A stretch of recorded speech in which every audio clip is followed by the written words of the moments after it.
In the heart of the vibrant kingdom of Akola, where golden sunrises kiss the land and rivers flow like veins through the heart of the nation, Prince Kofi stood on the edge of his destiny. Born into royalty, he was the heir to a throne surrounded by grand traditions, ancient customs, and expectations of leadership. Yet in the quiet corners of his heart, Kofi longed for something else, a love not defined by bloodlines or alliances, but by the deep connection of shared souls.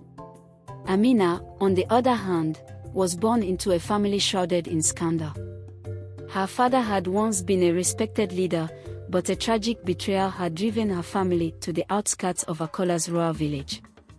Now, Amina was an outcast, known for her brilliant storytelling and her courage, yet still an outsider in the eyes of the village elders and even her own people.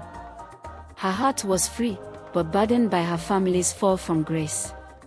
She knew that love, like all things in her world, would never come without consequence. It was the time of the Festival of Flames, a grand celebration that lit up the night with dancing, drumming, and the burning of incense to honor the spirits of the ancestors.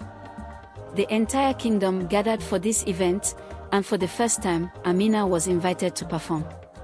Her family was still seen with contempt, but Amina's talent in the ancient art of storytelling was undeniable.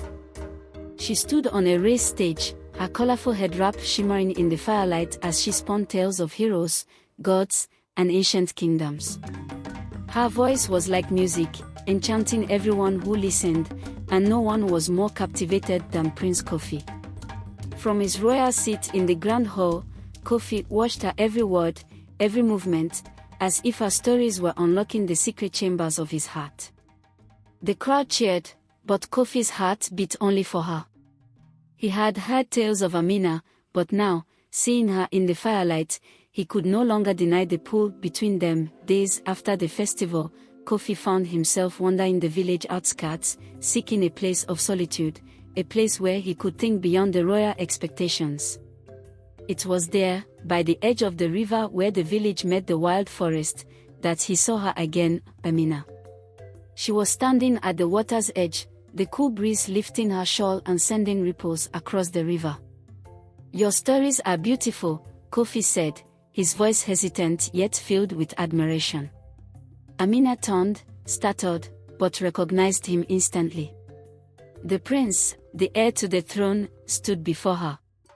"Thank you, Your Highness," she said, bowing slightly. "You can call me Kofi,"